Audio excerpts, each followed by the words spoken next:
Yo, SojuTalk Nation. On this week's episode, we'll be covering fuego comebacks from Akdong musician, J-Hope, Oneus, and Zico. We'll also be cooking up some spicy news coverage, including the impending debut of SuperM, future plans for SM Entertainment, and K-pop's place in the world of music. So prepare your body, get your spoons ready, because today we're serving up chicken noodle soup.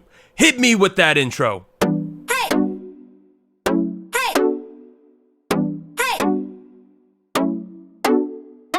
Hey, what's up, everyone? This is SojuTalk, your weekly shot at K-pop. We're coming at you with a super spicy episode 54, and we're recording on Monday, September 30th, 2019.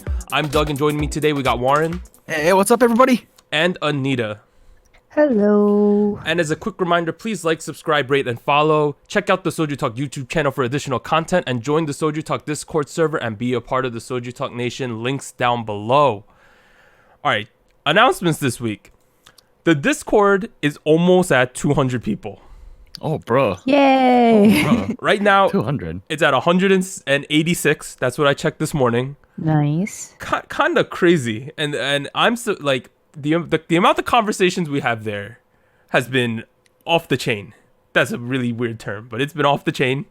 I feel like I'm old now by saying that, but it's been a really good time. So maybe you should join us on there. Help us reach 200. I don't know.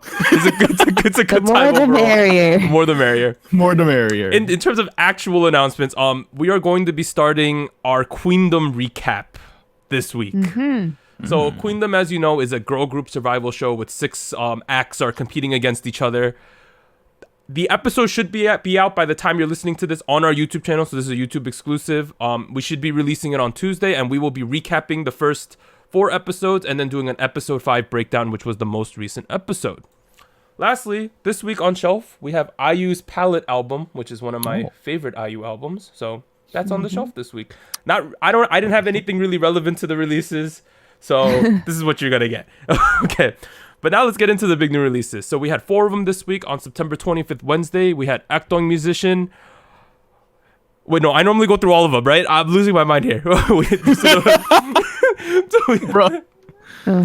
on September 25th, we had Akdong musician. September 26th, Thursday, we had J-Hope with chicken noodle soup. September 30th, today on Monday, we had Oneus with Lit and Zico with Daredevil featuring Jvcki and YUMDDA. But at the top, let's go over Akdong musicians. Long title here. How can I love the heartbreak? You're the one I love.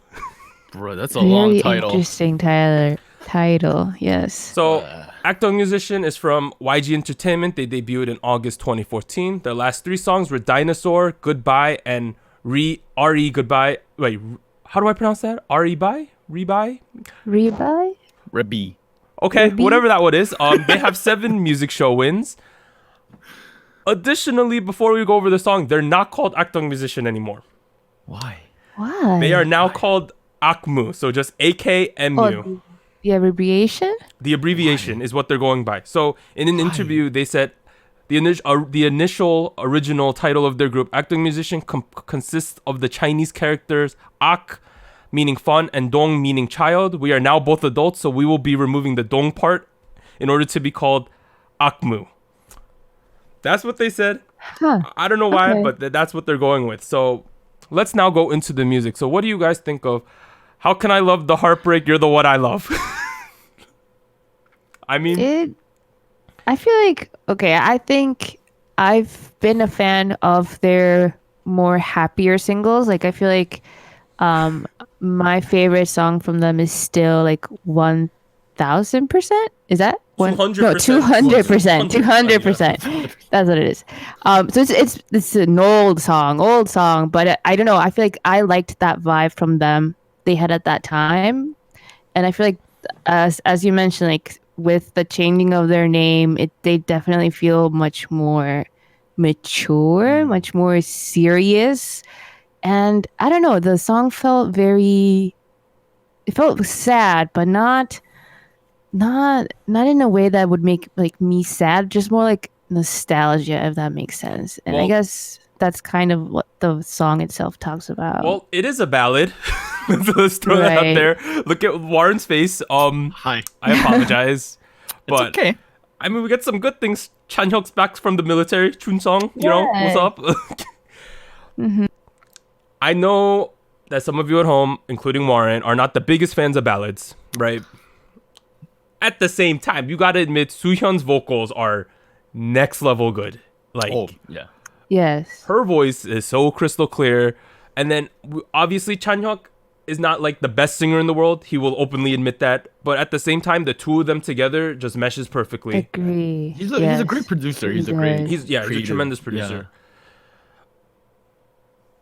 I like the song. Maybe it's because I like ballads, but at the same time, I kind of agree with Anita that this is very different than what I normally like from Akdong musician, or AKMU as we're calling them now. But music video, beautiful color palette, of course. Yes, it was perfect. I want to talk about one part at the end of the music video. Okay. There was a part of the music video where Soohyun was at a desk, right? She was writing something, and you saw some water droplets. I'm like, oh, she crying. Like, I thought this was the common trope. All of a sudden, there was so much water. I was like, yes. It was raining indoors. And then it was raining indoors. I just wanted to say that was my highlight of the whole music video in terms of what I thought was funny, because completely not what I expected. But in terms of the song's performance, it achieved a certified all kill. So that is given to songs who score number 1 on daily and real-time charts: Melon, Genie, Bugs, Mnet, Naver, and Soribara. Also the real-time charts of Flow and iChart. And I'm pretty sure, actually, when I read this article, they had not achieved the perfect all kill yet, which means they also have to top the iChart weekly chart. So I'm not exactly sure if they got that, but they got at least at a minimum a certified all kill. So that's a great achievement. All right, Warren, talk about ballads for a second, Warren. Hi, it's me.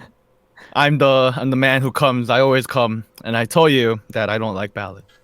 I don't like ballads, and I kind of figured out why listening this week, because I actually listened to a bunch of ballads this week, and I figured out what I don't like about ballads. And there's like a certain progression they go through in terms of melody and chords, and this doesn't break too far from it in that aspect. So I thought, I was like, it's like, I gotta stop hating on ballads. Just another. To me, it sounds like it's like another ballad. But I will, however, say, first of all, I do agree. Soohyun is a great singer, wonderful, love her voice. And I like some other songs on their album. I didn't finish it. I stopped around track 5 or 4. Oh, but okay. Second track called "The Fish That Met Water." I have no idea. It sounds like some song I would sing at a campfire. Okay. What? Okay. Oh. It sounds like you get those vibes where like it's like you, like all your 5th grade friends, you're like sitting in a circle, like, right? And then you're holding hands, you're like, like, yo, I want some s'mores now, fam. So let me make an aside here about s'mores, because I just brought it up. So in our Korean club that we met in at Michigan, right? It's a Korean drumming club full of a lot of Korean Americans, and some international kids. The first time we do these retreat things for team building, right? MT. It's also called MT. It's a very Korean thing. It's mission training, but it's pretty much just you all get together, you hang out, you get to know each other. It happens at the beginning of the year. Membership training. One of the main things that happens is we have a giant bonfire and we cook s'mores, right? That happens every year. The first time I went, I was shocked that Koreans generally do not know what s'mores are. It blew my mind. But complete aside, just wanted y'all to know that. When I moved from America to Korea, I think it was like 4th grade. I was a cultural importer, or an exporter. Ambassador. I don't know. we had a culture day, like an international day, and I brought in like the s'mores ingredients and then microwaved it at school, and then kids ate it, and they were like, "What is this culture? What is this new culture?" Wow, the element from the new civilization over here, but yeah, we got off track there, but I mean, everyone likes s'mores. Well, I don't know if everyone does, but I like s'mores. So let's talk about the other food song we got to talk about. Okay. Oh, I like that transition. Okay, so probably the biggest release of this week in terms of international viewership, I would say, was J-Hope's Chicken Noodle Soup featuring Becky G, which dropped on September 26th, Thursday. Before we talk about it, you all probably know this, but J-Hope's from BTS. They're under Big Hit Entertainment. He debuted with BTS in June of 2013 and March 2018 as a soloist. His other solo music videos are Airplane and Daydream, and he has 74 music show wins with BTS. All right, Chicken Noodle Soup. with the soda on the side, you know. Yes. So much nostalgia was the first thing I got off of this song. So Well, yes. what I'm referencing there is this is a remake of a hit song by Webstar and YUMDDA featuring AG, which dropped in 2006. It was that long ago. Man. 13 years ago. 13 years ago. Kind of crazy. I really like this song. Like, Oh, okay. I've listened to this song maybe 10, 12 times since it came out. Do you prefer it over the original, or Ooh. do you just like the song overall? Ooh. Oh man. Wait, wasn't there a remix of this song? With My Lip Gloss Be Cool, My Lip Gloss Be Poppin'. Wait. Oh, what? Wait. I thought that was a different song. No, That's there was song. there was a mashing of those two songs together. Oh, maybe. Tripping. On nostalgia factor, I'll say no because I really like the choreography Okay. in this music video. Okay. Okay. Okay. And obviously because it's K-pop themed, I think I'm inclined to like this one a little more. Mm-hmm. I want Warren's opinions on this because Oh, me? when I listened to this song, I was like, oh, I wonder what Warren's gonna think about this. It's a good hip hop pop song. I like it. It's a nice remake. It took the elements of the old song, which frankly I wasn't super into to begin with.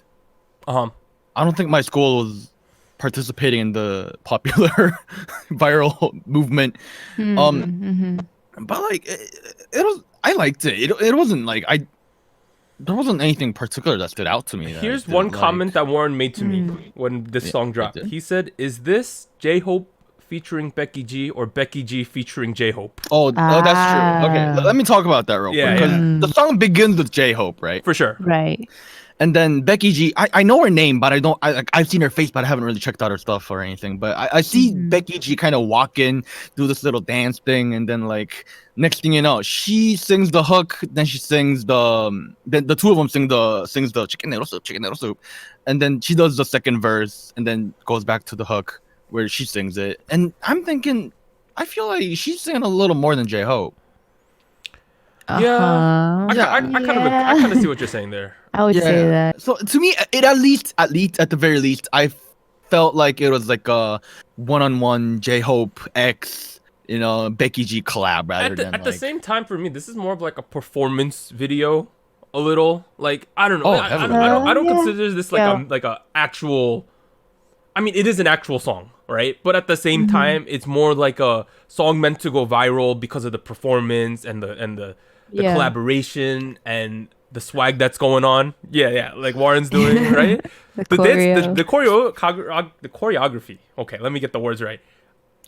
So catchy, right? Like it's so good, and they do little things in the music video. Like they have J-Hope standing in the front, and they have a diagonal line of backup dancers in the back. Little things like that, and then everyone's doing it at the end, and then Becky G's breaking it down. I was like, that's pretty cool. But Anita, as a native Spanish speaker, what did you think about this song? Well, honestly, the verse that Becky G raps is not in the original, of course. So she added it on. And to be honest, I feel like it was quite fitting. Like grammatically speaking, it's perfect. Like there's nothing wrong with her Spanish. Like she's a native speaker as well.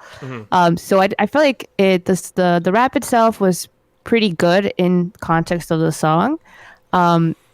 And I don't know, I feel like it's really interesting to see her combining this, like it's going to be like Spanish and then the K-pop aspect with J-Hope, like Korean and now English, so like the remake of an English song. Like it's a mixture of things. And I think it's pretty cool. I don't know. I enjoyed the video. Like you said, it's pretty simple. So I did feel like the focus was on the dance and just like the dancing going on.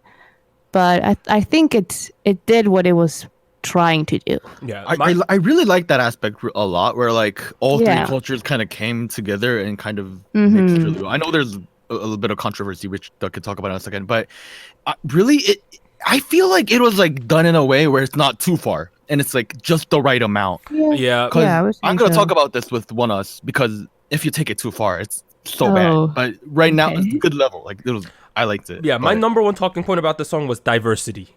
For sure. Yeah. They people of all like races, walks of life there, doing their thing, having a good time, especially English, Korean, and Spanish all in one song. The little bit controversial part that Warren mentioned earlier was there was some concern about J-Hope's hairstyle in the darker part of the video where it's nighttime. So he had a hairstyle known as gel twist. We're not going to make a statement on that because we do not understand what I'll call black hair culture well enough, and we do not have a stake in it, so I don't want to make any kind of statement on that. But I'm just going to let y'all know that there was a little bit of outcry about that on Twitter specifically. Discussion. There was a lot of discussions about is it okay, is it not? Man. We're definitely not qualified, like to make a statement on that, so we will not. But just wanted to point that out. In terms of the song's performance, so J-Hope is now the second Korean solo artist after Psy with Gangnam Style to reach the #1 spot on United States iTunes song chart. Wow. Wow. Impressive. Yes, it also topped the iTunes song chart in 69 countries. I mean, Wow. not surprised though. Not surprised. Not surprised. This is such a smart song. It's like meant as like a viral campaign, essentially, right? Yeah. You can tell. I really like the whole sort of one-shot thing they did with the music video a lot of the time. Yeah, the one. It wasn't take, a pure one-shot, you can tell, but at the same time, they made it seem like that, where he's walking forward. feel. They got the cars coming in. Becky G pops out of a car. Shout out to the chicken car, too. They did not blur out the phone number. That is a real chicken restaurant's car. I looked up the website. Really? Yes. It's not just a Wow. prop. That's like an actual chicken restaurant in LA's car. Oh my god. Free Yeah. promo. Yo, we should go to LA. I don't even need the chicken. I took a picture with the car. And me and Warren could dance in front of it. That'd be the thing. Oh man. But overall, You know, keep on, Warren. sorry, one more thing I thought was interesting was like we see BTS members doing their solo things right now, right? Like Yes. RM did his mixtape a while ago. Suga had a mixtape a while ago. And then I think from what I can gather, this is the third solo that a BTS member is coming out with. And I think it really shows the kind of direction that J-Hope wants to go in and how it's very distinctly different from like RM and like Right. This is. I felt Odyssey, it was right? sort of like the same style as the Daydream song he had.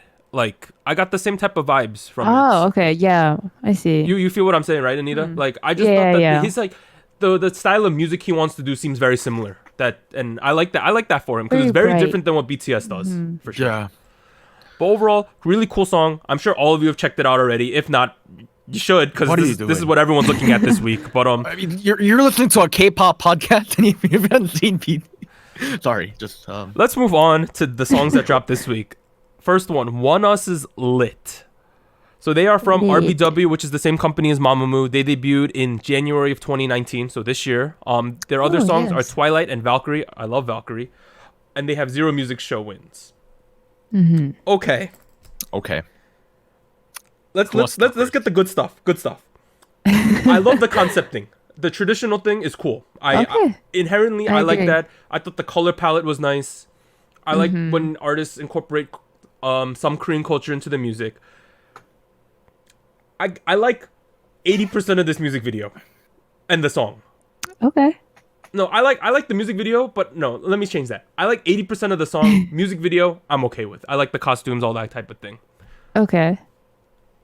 My main problem was that I found some of the interjection of traditional Korean elements as a little bit cringy, even though I might not be the best person to speak to this.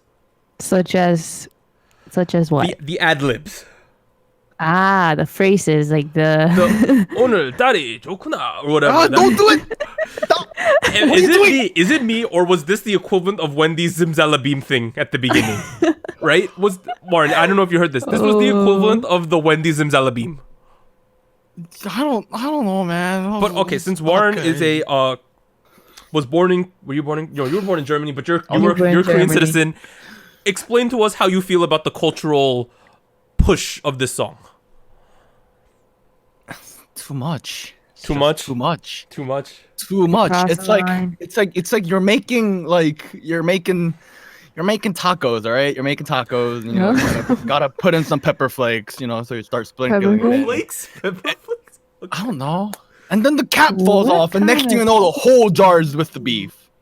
Okay. I see It's- what you're it's- saying. Okay. Too much. Too much. And what really annoys me is that I feel like they didn't try to hide that they did a poor job of like trying to come up with these references.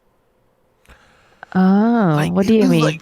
Like each reference is like so randomly put together on top of each other. Okay. They don't make sense with each other. They just pulled from everything. All the cliches are just sitting there in a group, in a squad, and I'm like, bro, like get out, like. I haven't seen what Korea's reaction to this, but I feel like they're gonna say it's very heavy-handed, right? Like, I really like Oneus as a group. I think they're one of the groups that people are sleeping on.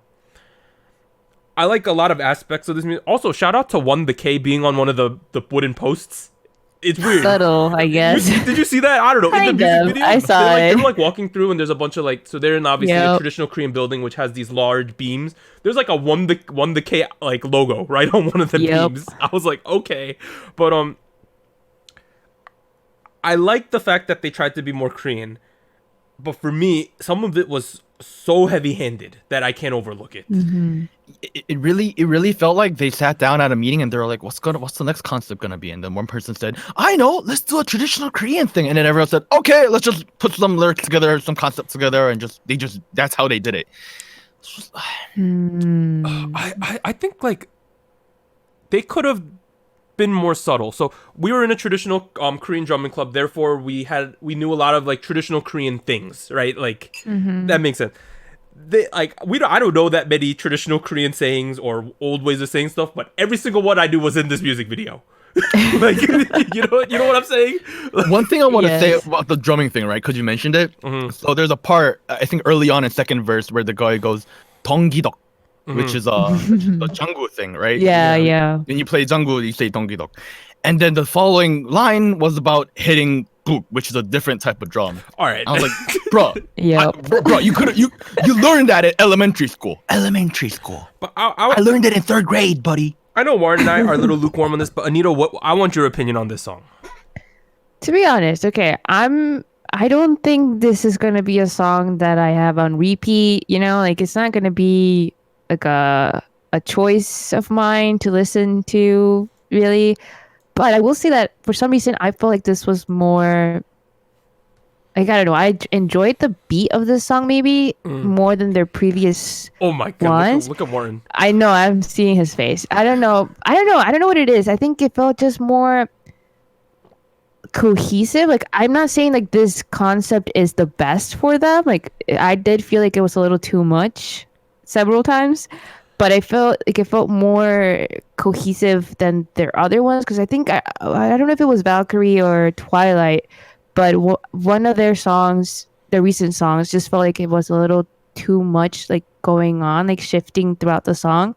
But for this one, I can remember it more. Like I know what the song was.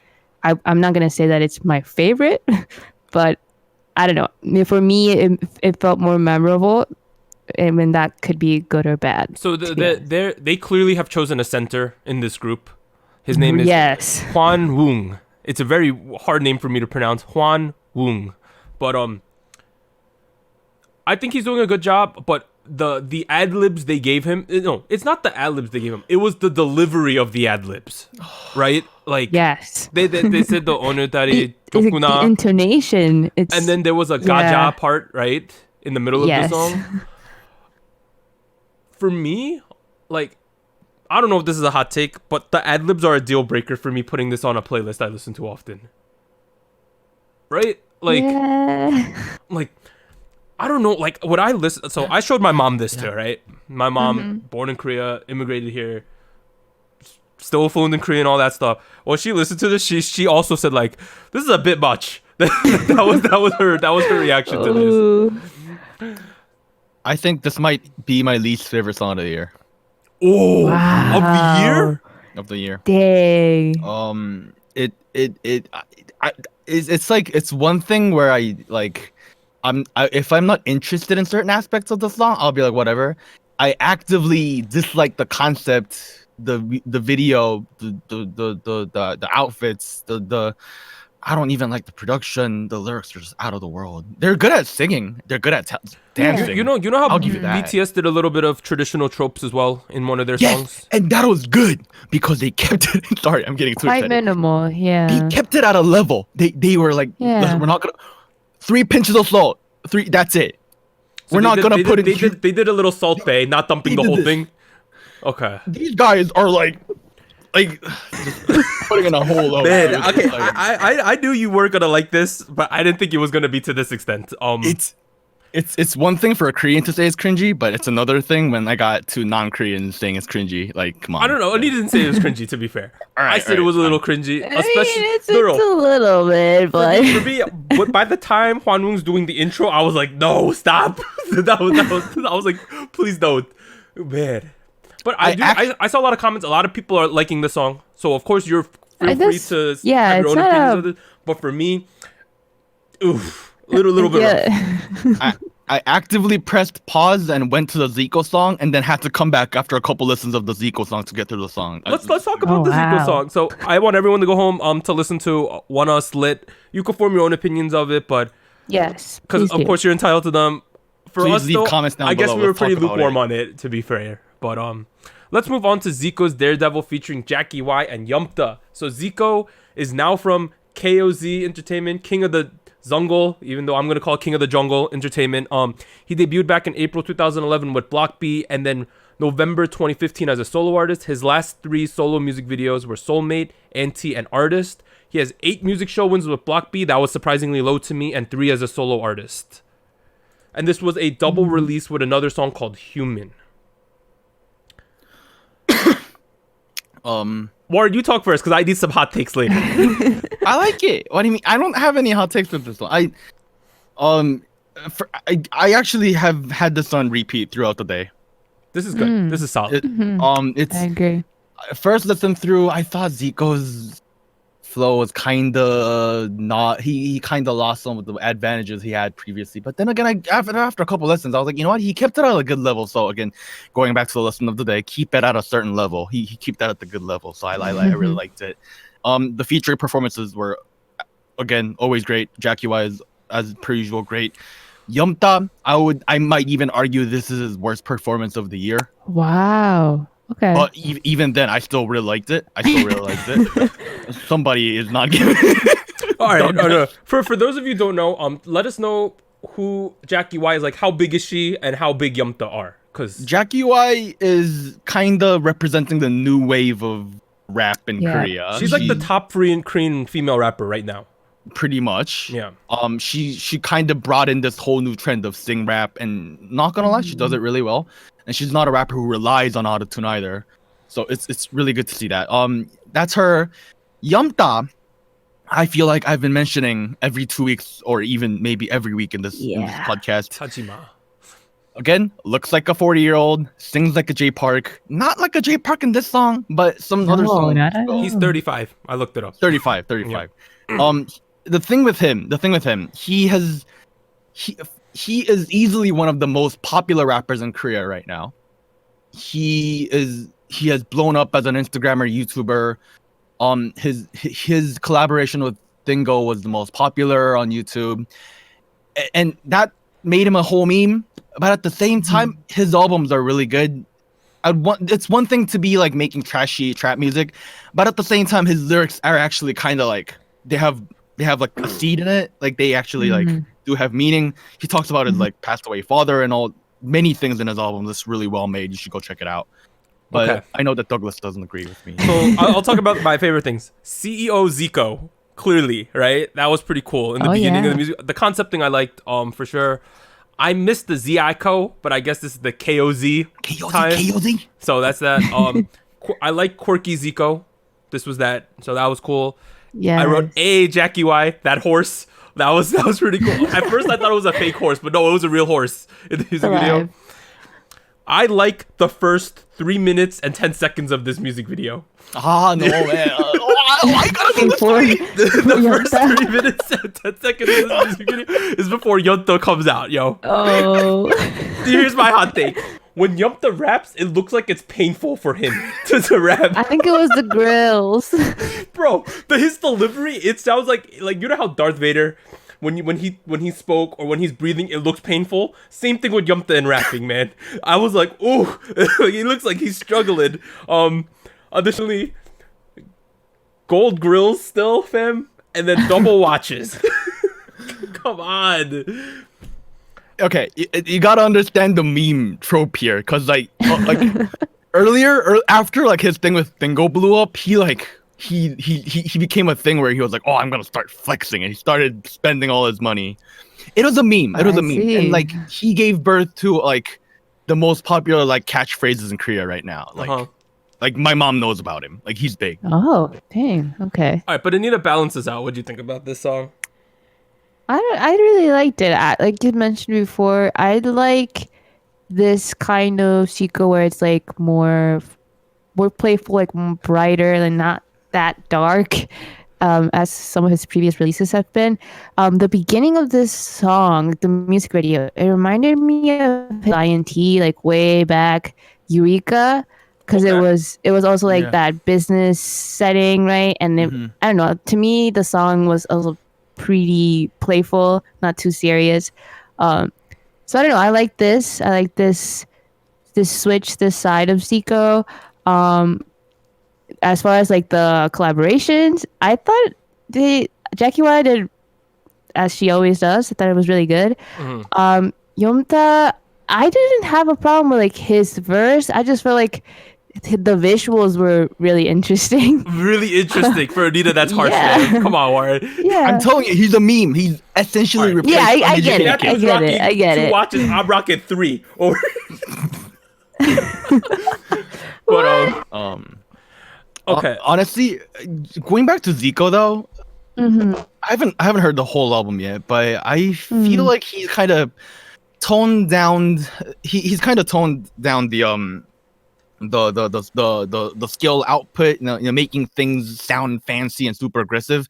And and if you look at the lyrics he's putting out, I can tell that he's spending a lot of time like choosing words and picking, you know, specific things to say and whatnot. Okay. Is that a good thing? That's a good thing. Yeah. It's great. I feel like he's developing as an artist. So I'm just happy he's releasing content again, because we haven't seen him since the song with IU. I do not believe we've seen him since Soulmate, right? Yeah, that was the last time we saw him last year. Oh, no, there was the Fancy Child song. There was that. Yeah. But in terms of like mainstream releases that like K-pop fans would know, that was the last time you probably saw Zico. That being said, Fancy Child Part 2 is dropping with the next, second part of the full length album. So super excited for that. Excited. Awesome. But please check out Zico's Daredevil. I'm not a huge rap person. I really enjoyed the first 3 minutes of the song. Maybe you will too. You can make an opinion on the last about minute. Well, Baka! Dude, there was one part where he started doing like mumble rap, and I was like, stop, please. Like there was like full marbles in the mouth, fam, at one point. But Mr. Baka, I believe in you. I'm gonna cut you off, sir. So that covers all the new music for this week. Let's go into show winners. All right, well, there's a little bit of controversy, but let's get through it first. So on the 24th of September, Everglow won their first win ever with Adios. Yay. Additionally, both Bygone 4 won 3 times with Workaholic, bringing their total up to 6, and 17 won their first 2 awards for Fear. But the most interesting thing was Everglow's win for Adios over Dreamcatcher. The reason why people were talking about it, because this was over a month after the release of Adios. Dreamcatcher was in their first week of eligibility, and they were beat by 11 points. So if you're wondering, like, 11 points, what does that mean? The totals for the overall points was in the 7,800 range. And Adios beat Dreamcatcher's song by 11. That's how close this was. Wow. Well, first of all, congratulations to Everglow. For sure. Yes. It's not their fault, of course. Yeah. Yeah. And second of all, we don't know what happened, so I can't make it. I don't think I'm allowed to make any comments, but they should, like, the producers should at least address this. I feel like they didn't, and that's why people were pissed. Yeah. I didn't read the article fully, but from what I remember, correct me if I'm wrong, it came down to like experts' opinion. Yeah. And that is the part which is most open for subjectivity. Dreamcatcher came out. The Dreamcatcher fan in DC Inside came out, and they were like so the fan union in DC Inside came out, and they were like, we demand they wrote a formal demand letter to the producers saying we demand to know what the expert what exactly composes of the expert points. No Nothing. reply. But of course, it's not Everglow's fault. It's just a little unfortunate for Dreamcatcher, because it had pretty much lined up for them to win it. At least that's what most people thought. Even I was hyped last week on the pod. Didn't happen. Hopefully they could win this week. We don't know though, because things can change, of course. But that's the show winners for this week. I'm gonna go get Harold now for hot takes with Harold. So I think this is the last week I'll give the introduction of the show, of this part of this podcast. But on this segment, my cousin Hot Take Harold will come on and give his weekly hot take. The crew will react and discuss the hot take, but keep in mind this is just for fun and entertainment, and the take may not represent the opinions of the crew, and it might get a little spicy. Lego. All right, I'll go get Harold. All right, what is Harold gonna wear this time around? I don't know. Oh man, this guy. I see him coming. Oh, he's here! Oh man, I'm back. I still don't like Warren's black hair. But the weekly hot take is G-Idle, also known as Jvcki, lives and dies by Soyeon's creative output. See you next week. Bye. All right, see you later, man. Bye, Harold. Sorry that you don't like my hair. I like it. I don't know what's wrong with him. All right, so that was my cousin Harold. I'll reiterate what he says. So, G-Idle, Jvcki lives and dies by Soyeon's creative output. Oof. Lives and dies by. That's a strong phrase, don't you think? It's strong, right? Strong. It's very strong. Is. So Something Harold will say. Harold tells me the weekly hot take a couple days before, so I get to do a little prep work. Here's some information of what this take is probably based off of. Soyeon is probably, everyone knows she's the most notable member of Jvcki. I think everyone can agree to that. Most in the front of everyone's mind. She has written and produced all 4 of their title songs, right? Impressive. On top of that, yes. of all the music Jvcki has reduced, it's a total of 13 songs. She is credited as a lyricist for 12 of those songs. The production of 7 of those songs, and the arrangement of 5 of those songs. Wow. Dang. Wow. So I guess what the take is essentially saying is, it's saying a couple things. First thing, it's saying she's like the pure if they're successful, it's because of her. If they're not successful because of the music, it's because of her, right? So they're saying she's the most influential.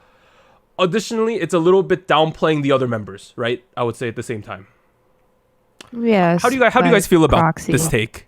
You know, I think I do this very rarely, but I'm gonna agree with Harold this week. Okay. Okay.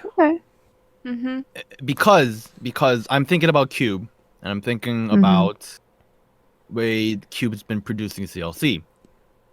Okay. For at the moment, to me, it seems like they don't have a creative backbone. The way they change their concepts back to whatever the heck's going on now. And on the other hand, Soyeon has the freedom. It seems like she has the freedom to continue to push out concepts that she had desired to. Okay. Yeah. Which, I don't know about you, but they're doing more successful than CLC, from what I can tell. No, I think that's pretty fair. That's a fair point. But based on that, they're living. CLC is kind of living, but you know, G-Idle is living. So, who put them on that living? Soyeon, in my opinion. I feel like it's really interesting the way the take is worded though, because I feel like it might say like, oh, if like she's the main source of the livelihood of G-Idle, right? So like if when she stops producing these songs, like they might be negatively affected. But I feel like it also can imply like if she produces a song that doesn't do good, then it's her fault then, right? It's her fault, right? Yeah, I also kind of agree with that because like it seems like Cube is giving Soyeon like 100% creative freedom, yeah. But at the same time, it also means 100% creative responsibility. Ooh, with great power comes great responsibility. Shout out to Spider-Man. Spider-Man 1. Let's go. Spider-Man. I feel like, in a sense, I kind of agree with the hot take, but I don't know. I feel like I still consider G-Idle pretty new as far as like girl groups. Like they're getting to be well established, I would say. Like their track record is great. Like they've been doing really good, but I feel like I would still give them a couple more years. And I'm just really interested to see if, as we know, like the production, like their sound, like if it stays consistent, like will that hurt them, if that makes sense? Because I feel like at a certain point a group gets pigeonholed in this sound, right? Like especially if it's like one producer, like if it's one person, like they have their sound and nobody else is touching that.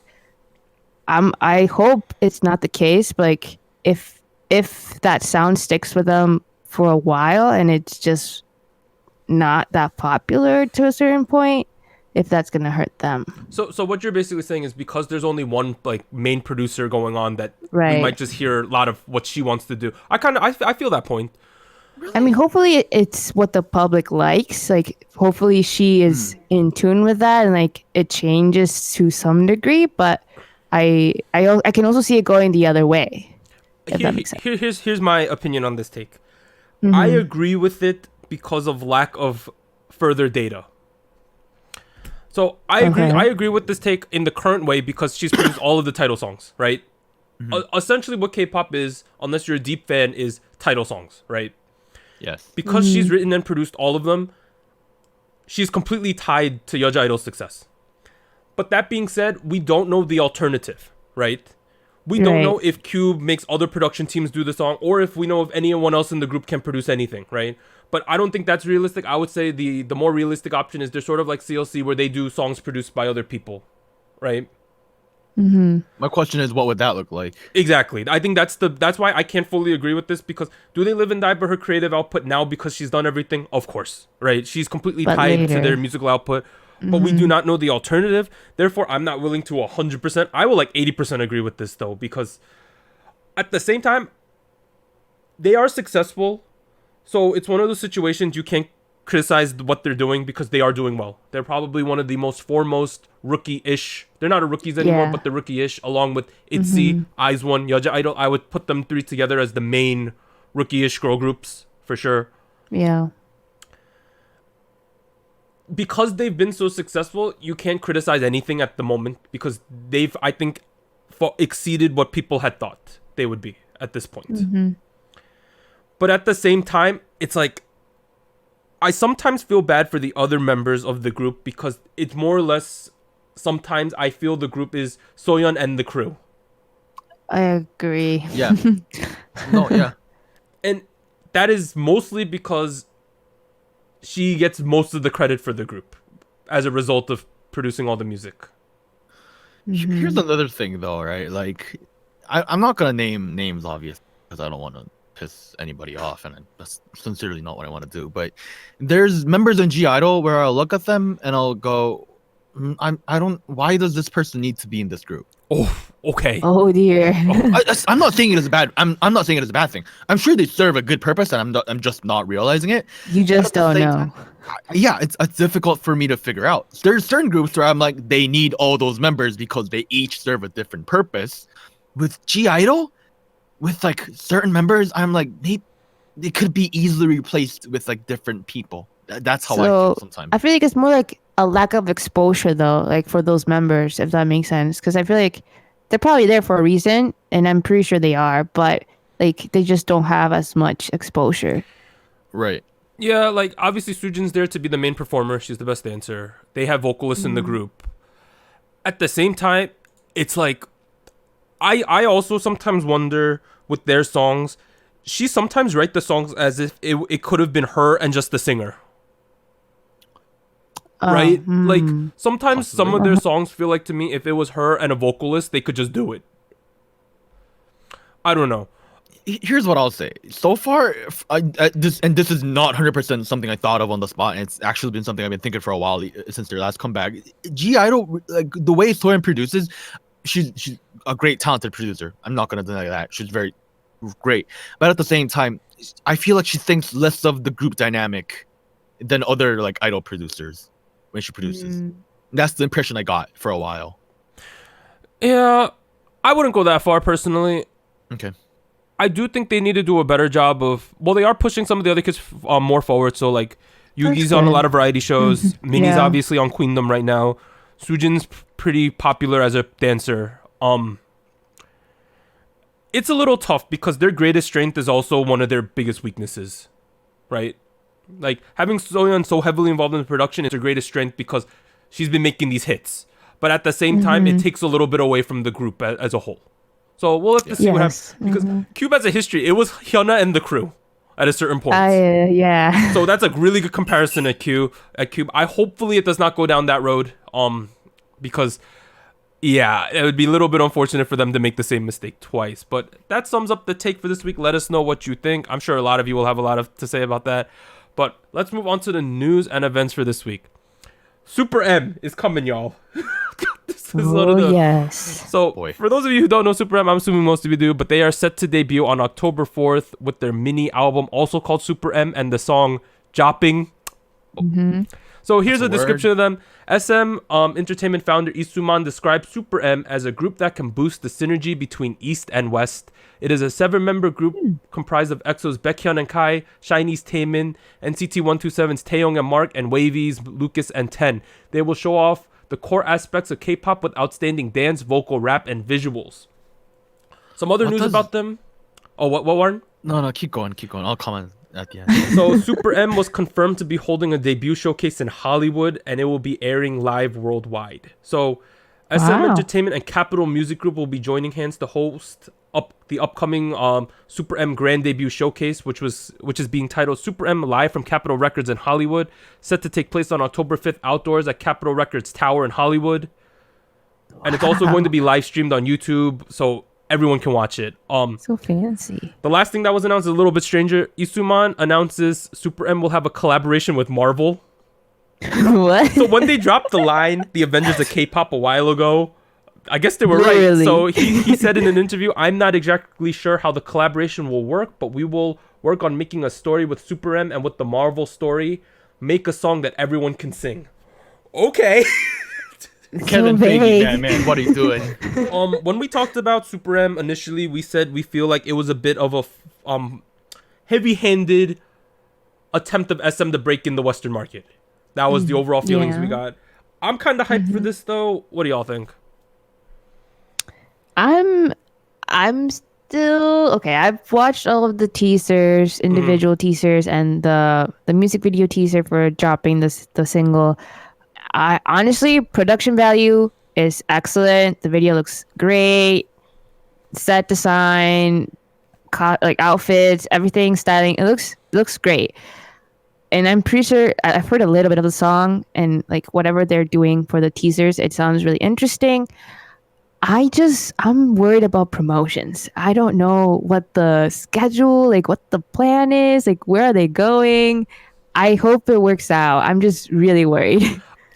This is kind of stunted the trajectories of a lot of the groups that these members come from, right? I would say so, yes. Yeah. That's everyone's biggest concern. Is like you're taking away from NCT, who honestly at this point, when did they debut as a group? 2016. NCT 2016. was 2016, yeah. So 3 years ago, they're a pretty high tier guy group, but they're not like EXO level, right? No, I wouldn't say so. And I think that's what they were expecting at this point. So it's a little strange that they're doing that. At the same time, this is probably one of the biggest things to happen in the year for sure. Yeah. Warren, you got some takes, Warren? Here's what I think, right? Every time a Korean company or movement or whatever, whenever they say something like, we're gonna market ourselves really well in the West and we're gonna break into America. Every time that happens, it doesn't. Gangnam Style happened without it. BTS happened without it. That's true. What are examples that did it? Like Girl Generation tried it. Failure. Wonder Girls. Nobody on SpongeBob. Come on, like. Yeah. That's why I'm concerned. Maybe it'll break the drinks. Who knows? Yeah. I think this is one of the most anticipated things to happen. I'm really excited to see what it like looks up. I'm also excited to see what the world's reaction to this will be, because it could go like it could be really downplayed, or everyone could be like, this is ridiculous, awesome, right? Because you got pretty much the Avengers of SM, at least that's what they're pretty much calling themselves, right? This Marvel, that collaboration, I have no idea what to make of that. Kevin Feige, my man, what are you doing? We'll have to see what goes on with that, but I got more SM news, so let's get to that. So this is called SM's Plan for the Future. Co-CEO of SM Entertainment talks about the agency's plan for 2019 and 2020. During an interview with the reporter noted that SM's result for the second quarter had not been very good and asked about the agency's plan for the end of the year and next year. So, SM co-CEO Kim Young-min replied, "Our company's projects are mostly centered around the second half of this year. In the first half of the year, we sold about 1.27 million albums, but we surpassed that figure in July and August alone." When they also are pretty much are saying EXO, NCT, and Red Velvet will be releasing studio albums in the second half of the year. There will be no problems with seeing an increase in annual album sales. Lastly, the craziest thing he said, we also plan to release a new boy group and girl group next year. Oh boy. Okay. Interesting. Okay. I like the girl group part. I'm really interested about that part. I like half about of that time. too. Yeah. Yeah. Now let's talk about the other part. The first part. Why? Why? Why? Okay. I heard about these news a little bit earlier in the week, and I've also read some rumors online because they've seen NCT members that were actually in Wavy on the airport, like coming back to Korea. So I guess there's some sort of rumor that this new boy group might actually just consist of a new subunit from NCT. Hopefully. Right? So, and honestly, that's the best case scenario because what are you going to do if it's a whole new lineup? Well, here's some things to think about. NCT debuted in EXO's 4th or 5th year. If there is a new group, it's about the same timeline. Timeline, it makes sense, but NCT is not a regular group. So I don't know. Let's put it in perspective. So NCT came out 2016, right? In 2015, EXO released "Call Me Baby," "Love Me Right," 2016 "Monster," "Lotto." These are massive songs. Now I know NCT has some bangers, but not to that level, right? "Call Me Baby" is a legendary song. It just feels like NCT, I think objectively, has not been as successful as EXO at this point in their careers. And they're still building. They're definitely still building. Here's the key difference. When EXO members went on Variety back then, people were like, "Oh, you're EXO, welcome." If NCT goes on Varieties now, they'll be like, "Oh, you're NCT, welcome." That's the difference. Okay. I see what you're saying there, for sure. Expectation. Here's the thing, right? What if it's a new NCT unit? Isn't that what we just all said? New members? Oh, what do you mean? A new kids? I don't know, NCTZ or NCT 365 or whatever. 365. I like that. Okay, so I think earlier this year, I don't remember when exactly, but somewhere in the summer, there were rumors of some leaked papers or whatnot, right? Of NCT, what was it? Indonesia? Some Southeast Asia, some country. Right? Okay. And then later on, the reports are this is not confirmed. This is not official. The person who uploaded had no official info, right? But the people that they're seeing at the airports, were the people that were speculated to be in that unit. So I don't know. You think they might be going full AKB on this? Well, that's kind of the structure NCT has. That's true. It's scary. It's a little dangerous, I think, especially for a group like SM. I think for a company like SM where they haven't had much experience with that. I don't know. It's interesting. Let's talk about the girl group, which is what we're excited for. Boy. Yes. So Red Velvet, our lovely Red Velvet. God bless Irene and her face. Let's talk about that. Red Velvet's been around since 2014, right? If this new group is 2020, that's their 6th year. 14, 15, 16, 17, 18, Wow. 19. Been quite a gap. Oh no, it's actually their 7th year, within the 7th year. Yeah, because of the way you count Oh it. yeah. Oh, right, yeah. It's about time, right? I would say so. Yeah, it's been about time. And people have been speculating that Red Velvet has been performing as well as SM would have liked. Oh yeah, obviously, Yeah. I don't think it was a realistic expectation to say they're Girls' Generation 2. I know FX was at least in SM's perspective, was the stepchild, right? That common trope. It was though. It's the unfortunate truth. Red Velvet is what they had their hopes in to be Girls' Generation 2.0. And although Red Velvet is very popular, Twice is number 1, top dog. Yeah. Now, I think Red Velvet still has been very successful, huge fan following. Of course, yeah. But it seems like SM wants to bring out a new, like, it seems like it'd be the right decision, right? Like, to be honest, I agree that I feel like the timing seems right to me. Like, I feel like Red Velvet is well established, like fandom wise, popularity wise. I think they're good. Like, they're set. And I've been hearing of like the possible people who could be making up this girl group, because they were kind of introduced around the same era of like when NCT Dream members were introduced. so you're like the famous trainees at the company. The SM rookies. Right. But they're young. They're like super young. They're super young. So I feel like they're gonna be I hope they're like a reflection, like the sister group of like an NCT Dream, if that makes sense. Like very young, very happy. That's what I'm expecting Here's from what I've Do heard. you think the music style will be still SM bubblegum for girl groups? I feel like because of their age, like the rumored age group It kinda of has to these be. girls, it fits them. Oh no, I No? completely Warren. disagree.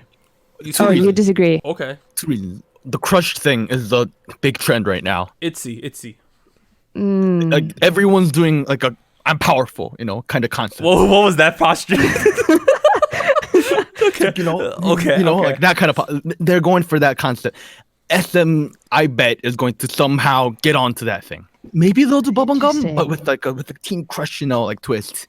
Teen Crush Bubble Pop. Also, I'm the main concept producer yeah, moved over to Big hit. true. Big Hit, so That's true. this is gonna be really interesting because this Gonna be might really interesting. flop horribly. Oh no. Well, also the timing windows, right? Because we know JYP definitely not going to do another girl group next year. And we know for a fact YG probably doesn't have the capability to do a girl group next year. So it kind of the window's open for SM to drop something and win all the Rookie of the Year stuff with a girl group for sure. I'm interested to see this concept because it'll be, like you said, it's the timing is right, but I just don't know what they're gonna do. It's gonna be this. If it does happen, it's gonna be this SM girl group versus ITZY is going to be the big competition for the next couple of years. There's a current SM Rookies 2019 girls lineup made Yeah. up of So go, girl yeah. named Goen, Hina, Yep. Those Ning Ning, girls. and I've heard of Lami. her. I've heard of her. Yep. I've heard of all of them. But go check that Interesting. out. But interesting stuff coming out of SM. So lastly, the major news this week: K-pop's place in the world. K-pop is the 7th most listened genre in the world. Plus, Koreans are the best at buying music. All right, let me explain. The International Federation of Phonographic Industry has released its 2019 data on global listening, and this is the ranking. So I first thought maybe these are some small like genre listings. No, number 1 pop, 2 rock, 3 oldies, 4 hip hop, 5 dance/electronic, 6 indie/alternative, 7 K-pop, 8 metal, 9 R&B, 10 classic. Wow. Wow. We Considering- beat Mozart. Considering like those other 9 are like traditional, well maybe not metal, but the other 8 are like traditional categories of music, right? Yeah. I mean, metal would also be. Well, it's a bit of a subgenre of rock though. I guess. Mm-hmm. But here's the other part of the article. So it has also been revealed that South Korean citizens, are the best at buying music, with 44% of Koreans survey respondents saying that they have bought music over the past week. This is much larger than the global average, which is 26%. So by buying music, they mean CDs, downloads, etc. Does that include like streaming? Yeah, so buying Okay. all that stuff. That makes sense. I mean, Number 1, Yeah. K-pop being 7th, crazy town, right? 44. Well, Korea has a big culture of supporting, paying for music too, more than the Yeah. US. Because US, we're all about pirating, getting stuff free, YouTube streaming. Yeah. True, it's true, right? It's true. Koreans are generally, I would say, more willing to buy stuff, but 44% is a lot of people. Do we got any reactions to this? not too surprised. I feel like it makes sense. Like K-pop especially number 7 is more recently. shocking, right? Yeah. For sure. I don't know, just the power of K-pop. Let's go, everyone. But Number 7. lastly, Wait, wasn't our podcast number 7 on that list? Shut up. Oh my god. Subtle. All right, Subtle. quick takes. Feel Special connected. becomes K-pop girl group album with the highest first week sales on Hanteo chart history.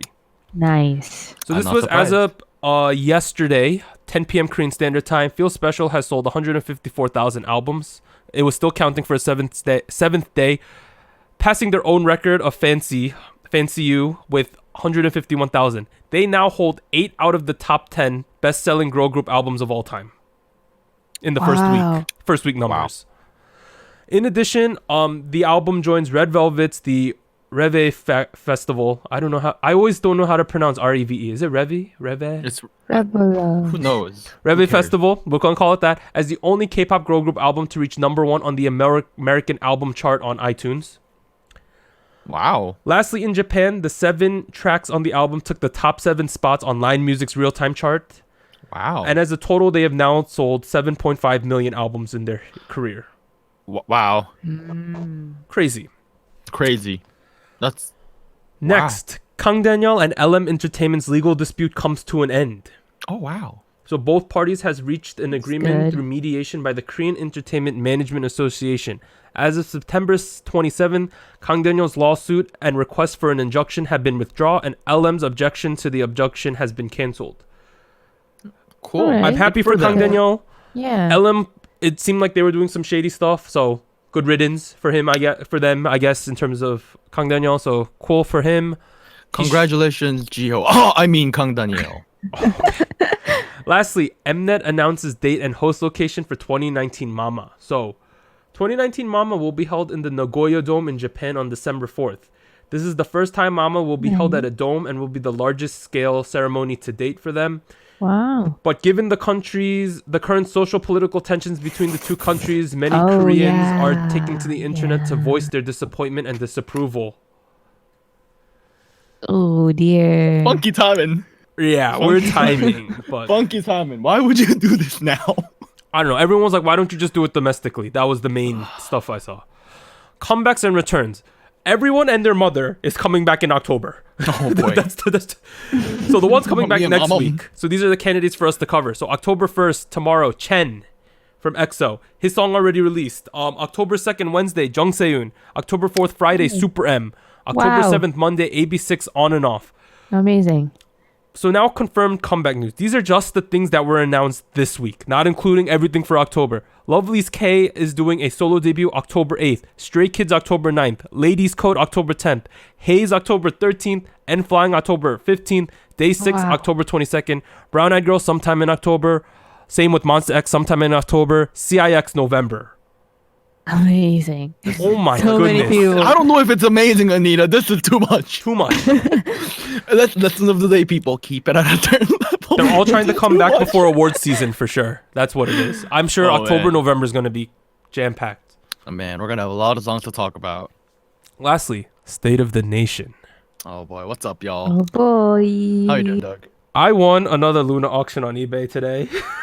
Congratulations. Which gut did you sell this time? Which organ? I sold my corneas. I don't know. Oh, But Oh. okay, so there was an auction. I'm not gonna say which album it was or whose album it was. It was a solo album. Oh. The What initial I'm thinking bid about. was $30 US. The buy it now was 50. Wow. I placed a bid of 30 because no one had bid on it. Okay. Yesterday, some Seki bid 31. I was like, oh hell no. So I bid 40. They tried Oh hard, my. but it ended at 35. So your boy won. oh, Nice. that doesn't sound like a bad game. Good job. You Not- won. Free shipping too, so not terrible. Oh wow, free shipping.